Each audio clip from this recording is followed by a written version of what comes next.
Hello and welcome to day number 27 of my 30-day 3D modeling challenge. Um, wow, only 3 days left of this bullshit.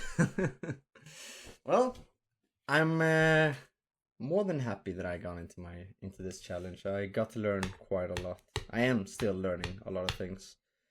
Sorry for the tapping here in the background. I'm eating breakfast because I woke up quite late today, and my first priority of the day was getting a coffee into me and getting this video done. So yeah, I'm quite late with my breakfast. It's more of a brunch situation, really. Less than less than brunch, but it's a nice little oatmeal with banana and peanut butter. But yeah, this is yeah, speaking of brunch, this is like the item that I rolled today was a jar of jam. So I really wanted to make one of these classic cloth covered glass jars with that nice gooey doobly doo inside. Gooey blue, gooey red. Some nice gory looking texture because jam looks like fucking gore. I think in the early days of practical effects, they used jam as sort of like guts, maybe some sort of, I don't know, just a wild guess. I have no idea if they even did that. But yeah, the shape was more or less pretty simple. I really wanted to emulate the cloth, make the cloth cover, cloth lid or whatever, be as convincing as possible. So I just made it quite. That was the part that took the most time. That and the fucking rope around it, the noose. Um, my early sloppiness that I am doing right here, instead of really thinking through how to make the knot part of the thread, the cord, was ended up in it becoming a bit of a headache later when cutting the seams, because it ended up in a lot of geometry way too close together, kind of overlapping. I'm wondering how I could have made this different. I think one thing I could have maybe done, instead of making these two extrusions that I eventually just fucking piece together, maybe I could have just done one wide flat extrusion and then, yeah, and then probably made a hole, just cut a hole right through it, and then you have the loop. Mm, might have ended up in a better result, less messier way to deal with it, but I still got my news. You know, it still looks like it's still pretty clear what it's supposed to be, right? So here I started to get confused with myself because I was trying to just transfer the one loop over to the other side as a copy, but then I'm like, oh, I can't see anything. You eventually run into a point where you just really can't see what you're doing, and you just fucking Hail Mary it, you know? And that's what I did here, and there is some confusing topology there, to say the least. But I at least don't fuck it up that badly, as it could have been. Um, Let me just take a few bites because I really need to eat this. Way behind in my calorie intake.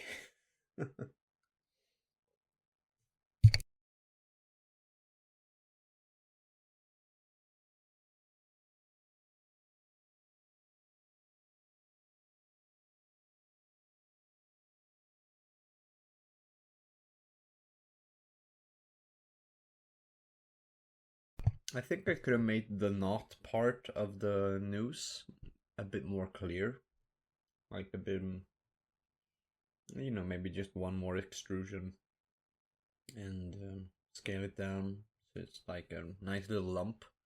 Because right now it's just a seamless flat thing between two loops, and it doesn't really look that compelling. Um, but I forgot about that. I forgot about that. Mm, I was, since it's kind of like, see, that's the thing that happens with almost all of the simpler, more straightforward meshes that I roll, because on one hand, I don't want it to take 15 minutes to make the whole thing. You can just simplify it as much as possible and do it straightforwardly. But I don't want to spend way too long on something that I find quite simple. You know what I mean? It's a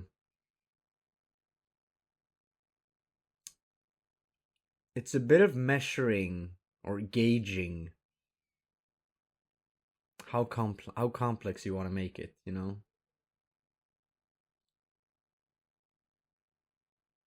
And here I didn't. I could have made the fabric more fabric-like, but I felt like that was.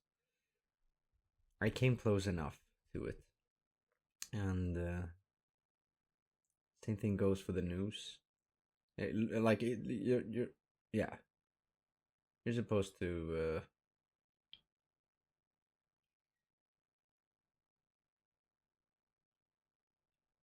know how much complexity you can add to it, basically, to make it better.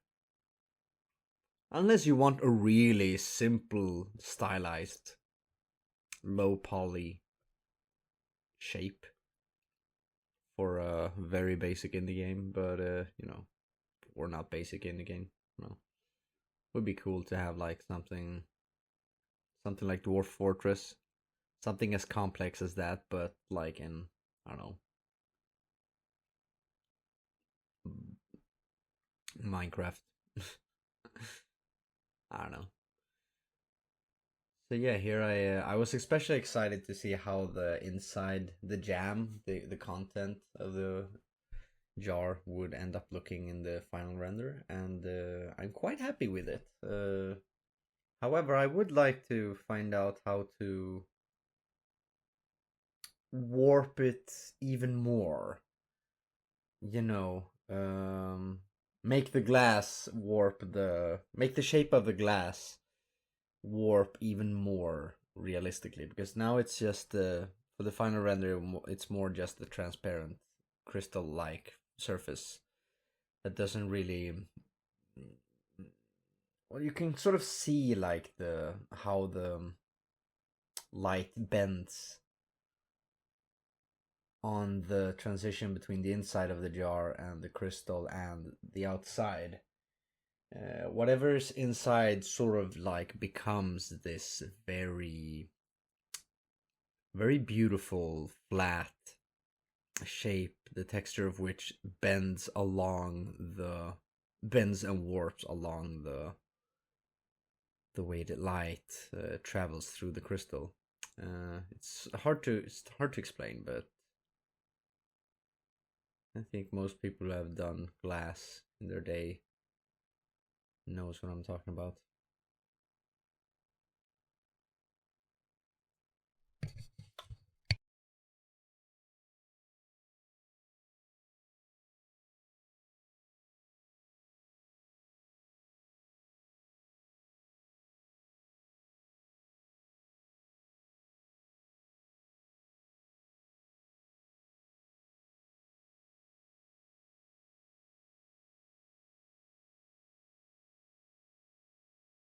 Yeah, this is a fucking mess. I was trying to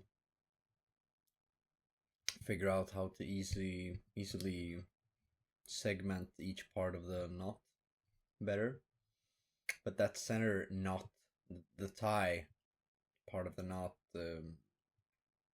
was really hard to separate from. from the other ends, the other parts of the the rope.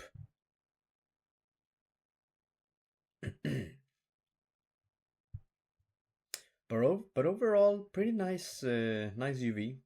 I far from my best work, but it's I spend a decent amount of time on it. I think this, yeah. So modeling the mesh took about, yeah, more or less half an hour. The unwrapping took another half hour, and the materialing, the texturing took 30 minutes. So 1.5 hour, almost sharply, 1.5 hour and 7 minutes to be exact, or 8 minutes to be exact. Um, yeah, well, I mean, yeah, I'm quite happy with it. It's a lot of it is nitpicking with the UV. I feel like the UV unwrapping could have been done a bit quicker, but sometimes you just want to get those fucking squares. Sometimes you just need to get those UVs as perfect as possible, you know, because it'll be worth it when applying the texture. See, that's what I'm talking about. There's gonna be so much stretching there. I'm just trying to separate it from the straighter parts of it. See, it's not supposed to be a whole circle. And here I am trying to figure out where the fucking where it begins and where it ends, so I can just cut it. But eventually I find it. But I spent a long time doing messing around with this, and that could have been, what do you say it? That could have been avoided had I paid more attention in the beginning.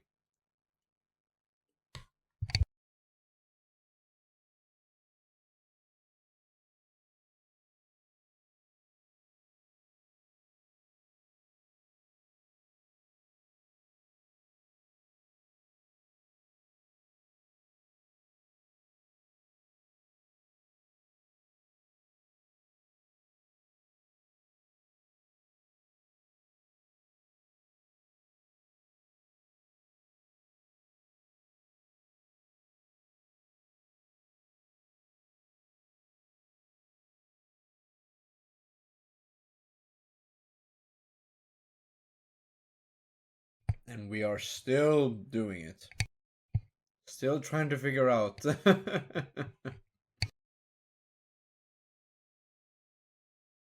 Yeah, that looks like shit. But I'll fix it up eventually.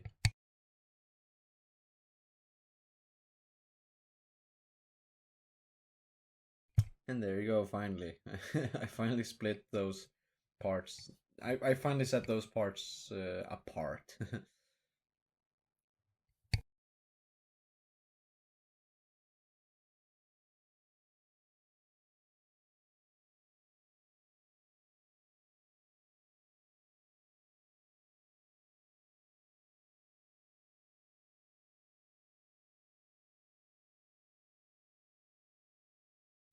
I'm not I'm not a huge jam person. I loved it as a kid, but I don't know. I just grew apart from it. You know, I don't know. Maybe I should start eating it again. It was nice, nice little change, other than cheese or something more basic. Even though I think jam is kind of basic, a lot of people eat it for breakfast. Um, that's the thing. Its shelf life is not very long. I think.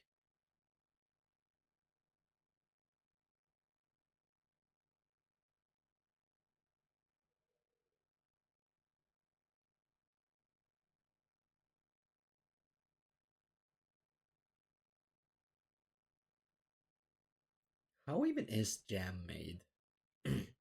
Because it's not.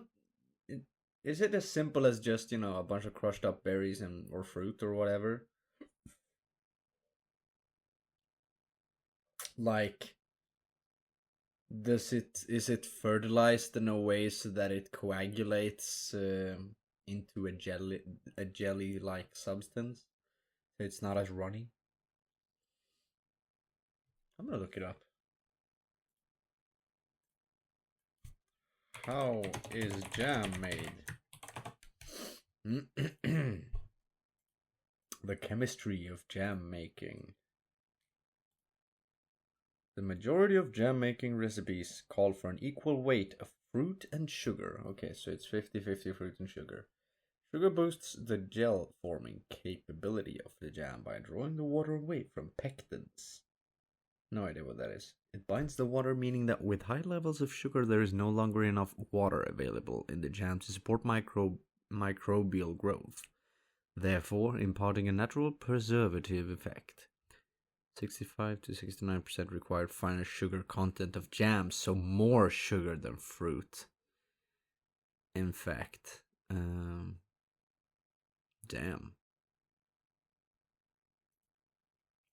I'm almost happy I didn't. I'm almost happy jam wasn't a big part of my life, my breakfast life, because it is a lot of sugar. Pectin is made out. Oh, okay. So they even explained the pectins as well. Pectin is made out of a large number of sugar molecules bonded together in a long chain. The pectin content varies from fruit to fruit. Fruits lower in pectin require more pectin to be added, even in the form of commercial. This is boring. But yeah, it's more or less that. Crushed up fruit, preserved with sugar. Something about pectins.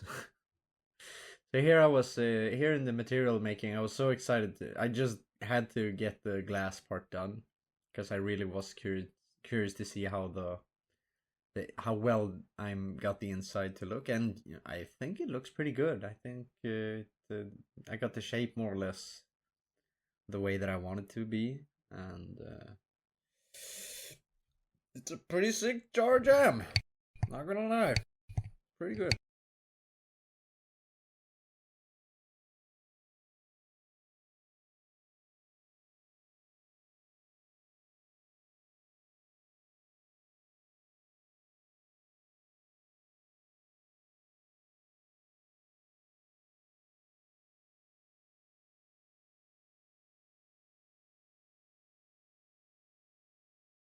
Also, I think about a third or a half of the entire texturing process consisted of not getting the jam to look good. That part was pretty easy.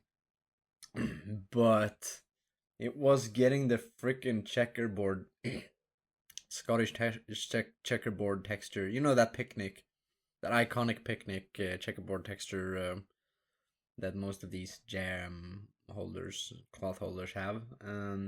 It was getting that. I have yet to come up an effective way, an efficient way of making checkerboard patterns with masks.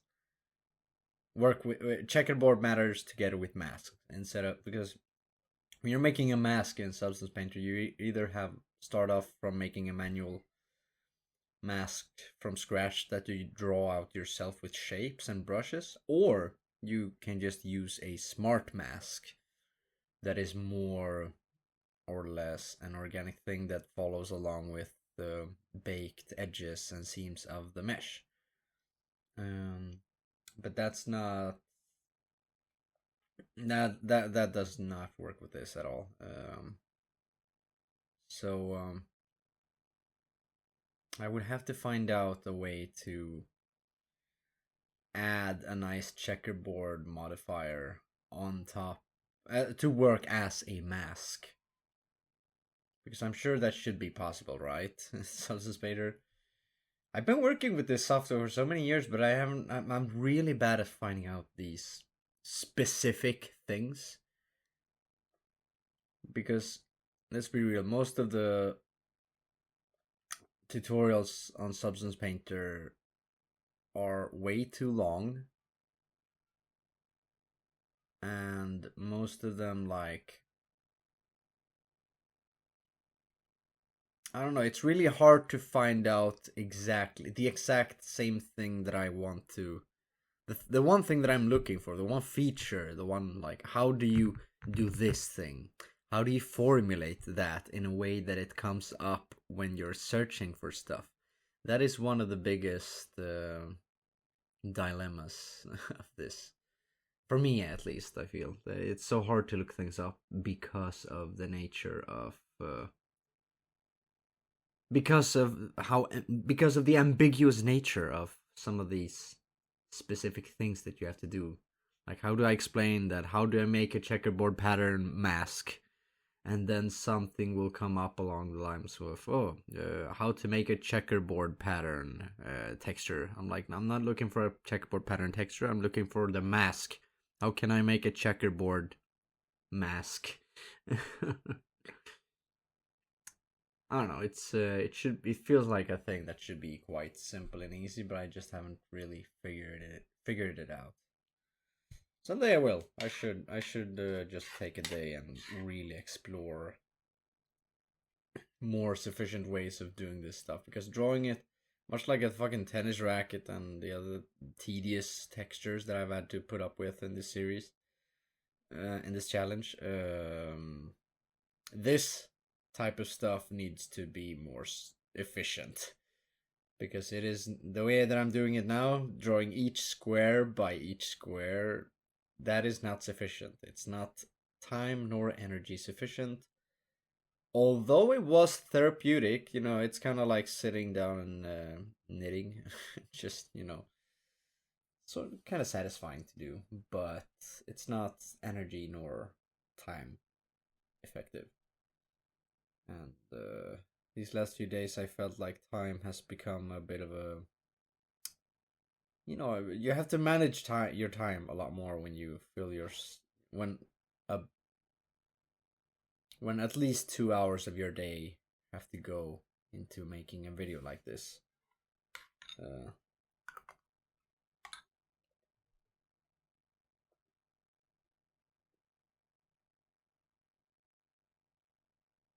It's not just about recording it. That's not the only thing that takes time. It's sitting here for 24 minutes and ranting while watching the playback of my video. But man, yeah, it's worth it. I really like. I'm very happy with the fabric. I feel like it. At first, I thought it could have been a little smaller. Like the fibers could have been. They could have tiled a little bit more, but I was kind of fine with how rough it looks.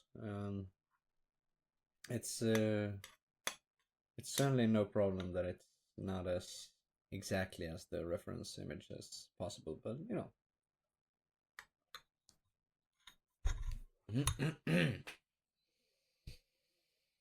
Hmm.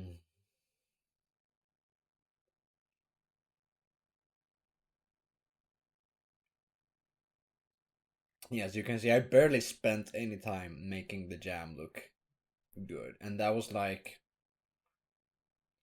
I think I could have done a couple more layers to make it even more realistic. But I was that was good enough. It still looks like jam. The little seeds parts, the little seeds, the chunks.